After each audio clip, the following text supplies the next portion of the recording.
اور میری شکتی اپرمپار ہے اور میرے من کے مندر کے دیوتا، آؤ اپنی کالکا کے من میں سما کر ہمیشہ کے لیے ایک ہو جاؤ۔ اور میں کسی دریا کے دہانے پر کھڑا تھا، ٹھنڈی ٹھنڈی موجیں میرے روح کو سرشار کر رہی تھیں، اور وقت نے عثمان غنی کے ذریعے مجھے پیراکی سکھا دی تھی، اور میں نے گہرائی میں ڈوب کر ابھرنے کا فن سیکھ لیا تھا۔ اب سرکش موجیں بھی مجھ سے کترا کر گزر جاتی، اور میرے بازو میں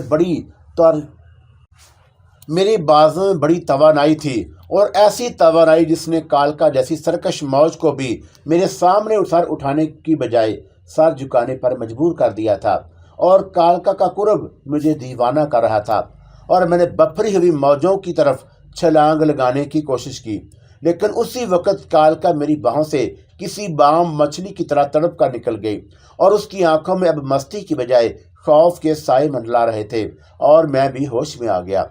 ایک طویل مدت کے بعد لوبان اور سندل کی ملی جلی خوشبو کا معطر جھونکا میرے وجود کو لرزہ بندام کر رہا تھا، اور کالکا بھی نگاہوں سے اجل ہو گئی۔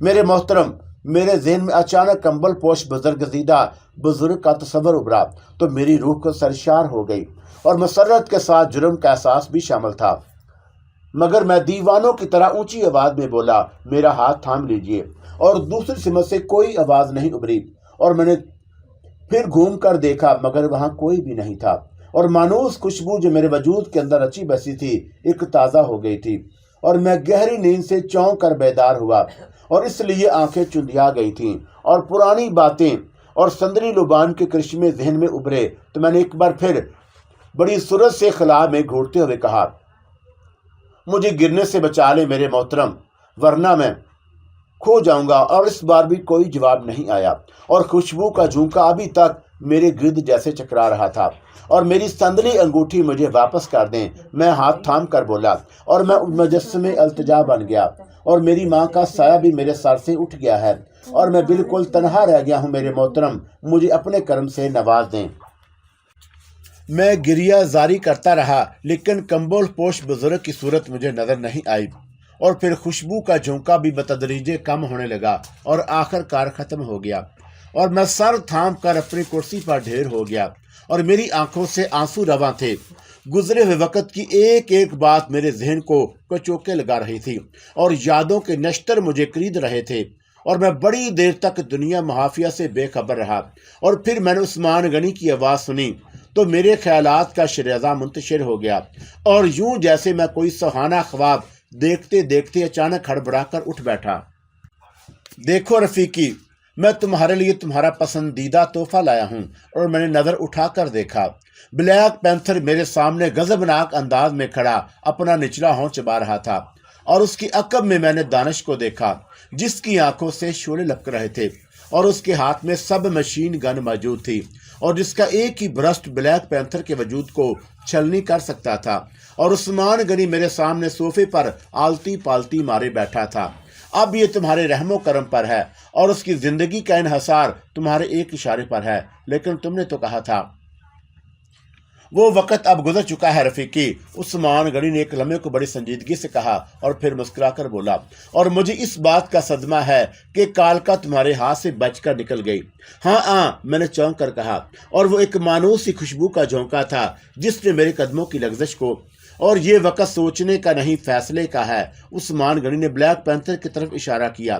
جنگل میں آزاد گھومنے والا درندہ اس وقت تمہارے سامنے موجود ہے، اور میں نے اسے اپنی بے پناہ قوت سے مفلوج کر رکھا ہے۔ اس کی آنکھوں کی سرخی اور چہرے کے غضب پر مت جانا، یہ درندوں کی خصوصیات ہوتی ہے کہ یہ مرتے دم تک اپنی شکست کو تسلیم نہیں کرتے۔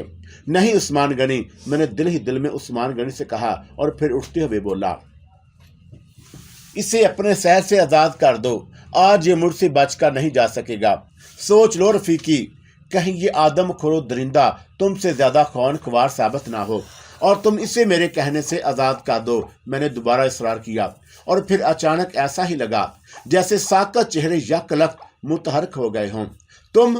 بلیک پینتھر نے مجھے حیرت سے گھورتے ہوئے خطرناک انداز میں کہا، اور پھر وہ اس طرح دائیں بائیں دیکھنے لگا جیسے اسے اپنی قوت بصارت پر یقین نہ آیا ہو، اور دانش چونکا اس کی عقب میں تھا۔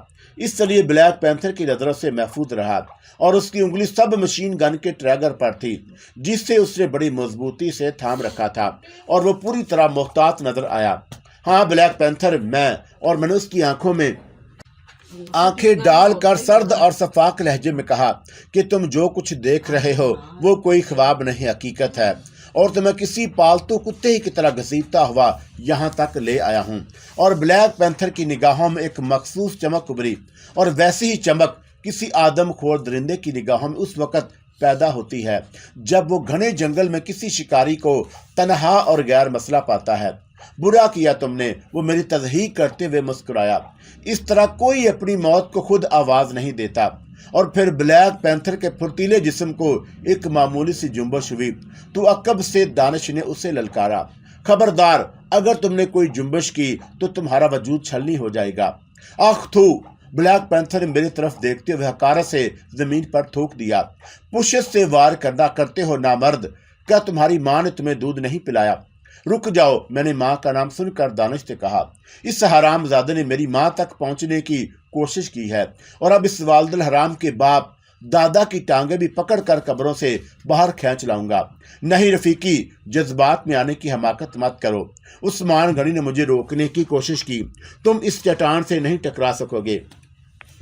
اور میرے سر پر خون سوار تھا اور میں نے دانش کو ایک بار پھر صبر سے کام لینے کی تلقین کی اور بلیک پینتھر کو شاید وہی ایک لمحہ درکار تھا۔ وہ بجلی کسی پھرتی سے زمین پر ہتھیلیاں ٹیک کر اندھے منہ گرا اور پھر اس نے حیرت انگیز طور پر کسی ربڑ کی گیند کی طرح اچھل کر سمر سالٹ کیا تو سب مشین گن دانش کے ہاتھوں سے نکل گئی اور بلیک پینتھر اسے اٹھانے کے لیے لپکا، لیکن میرا داؤ چل گیا اور بازی پلٹتی دیکھ کر میں نے پوری شدت سے کراٹے والے انداز میں حرکت کی اور میرا بھرپور ٹھوکر اس کے منہ پر پڑی تو وہ سب مشین گن تک نہیں پہنچ سکا، لیکن جواب میں اس نے بھی جو وار کیا وہ بھی بھرپور تھا۔ دانش جو سب مشین گن اٹھانے کے لیے جھکا تھا، کرب اناک انداز میں کراہتا ہوا فضا میں اچھل کر چاروں کھانے چت گرا تو اس کی ریڑھ کی ہڈیاں تک کڑکڑا کر اٹھی ہوں گی اور بلیک پینتھر نے ایک بار پھر فضا میں سمر سالٹ کرنے کی کوشش کی تھی، لیکن اتنی دیر میں جو کچھ ہوا وہ میرے اور دانش دونوں کے لیے ناقابل یقین ہی تھا۔ عثمان غنی نے اپنی جگہ بیٹھے ہاتھ لمبا کر کے اس کی گردن دبوچ کر فضا میں معلق کر دیا اور بلیک پینتھر کسی نادیدہ قوت سے چھٹکارا حاصل کرنے کے لیے اس طرح ہاتھ پاؤں مار رہا تھا جیسے فضا میں تیرنے کی کوشش کر رہا ہو، اور میں عثمان غنی کی طاقت کے اس کرشمے کو دیکھ رہا تھا، لیکن دانش کو ایک لمحے کے لیے جیسے سانپ سونگ گیا ہو اور پھر اس نے زمین پر لیٹے ہی لیٹے کلا بازی کھائی اور سب مشین گن کو دوبارہ اٹھا لیا۔ سر، دانش ہذیانی انداز میں چیخا، اس کے بدن میں شاید کوئی بدروح داخل ہو گئی ہے اور میں برسٹ مار رہا ہوں۔ میں اپنی جگہ کھنگ کھڑا تھا اور عثمان غنی بچوں کی طرح مسکرا رہا تھا۔ وہ بلیک پینتھر کی بے بسی سے لطف اندوز ہو رہا تھا، لیکن پھر یہ کھیل زیادہ دیر تک جاری نہیں رہا اور دانش نے میرے جواب کا انتظار کیے بغیر ہی فائر کھول دیا اور پہلا ہی برسٹ بلیک پینتھر کے جسم کے متعدد حصوں سے خون کا فوارہ ابل پڑا اور عثمان غنی نے اسے چھوڑ دیا۔ وہ سجدے کے بل میں زمین پر گرا۔ اس کے جسم میں بلا کی طاقت تھی۔ متعدد گولیاں لگنے کے باوجود اس نے زمین پر گرتے ہی دوبارہ بڑی سرعت سے اٹھنے کی کوشش کی تھی۔ وہ اپنے قدموں پر کھڑا ہونے میں پوری طرح کامیاب بھی ہو گیا اور وہ منظر بڑا حیرت انگیز تھا۔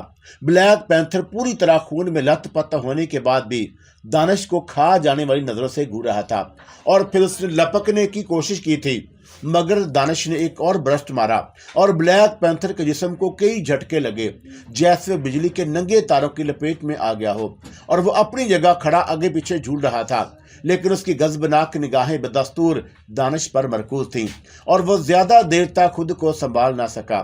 اس کی آنکھیں آہستہ آہستہ بند ہو رہی تھیں اور پھر وہ فرش پر گر کر تھوڑی دیر تک کسی دم توڑتے ہوئے پرندے کی طرح پھڑپھڑایا اور اس کے بعد ساکت ہو گیا۔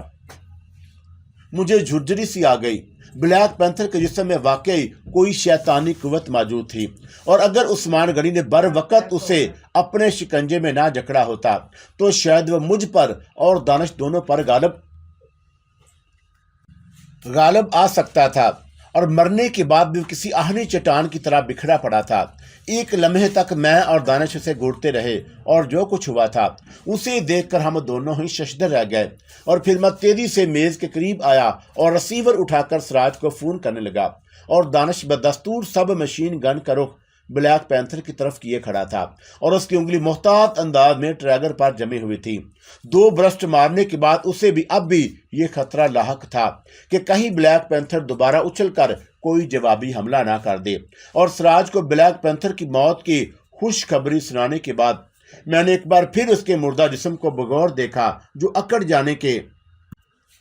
جانے کے باوجود ناقابل تسخیر نظر آ رہا تھا، اور وہ اتنی جلدی مار لیا جائے گا مجھے اس کا یقین نہیں تھا، اور میں نے تشکرانہ نظروں سے عثمان غنی کی سمت دیکھا اور دیکھنے کے لیے نگاہوں کا زاویہ بدلا، لیکن وہ نگاہوں سے اجل ہو چکا تھا، اور سراج اپنے عملے کے ساتھ میرے آفس میں پہنچنے میں اس نے دیر نہیں لگائی، اور تفتیش کا عمل مکمل کرنے اور لاش کو پوسٹ مارٹم کے لیے روانہ کرنے میں تقریباً 2 گھنٹے صرف ہو گئے، اور پھر جب ضابطے کی کارروائی مکمل ہو گئی تو میں نے سراج سے علیحدگی میں کہا کہ میرے آدمی کا نام درمیان میں نہیں آنا چاہیے،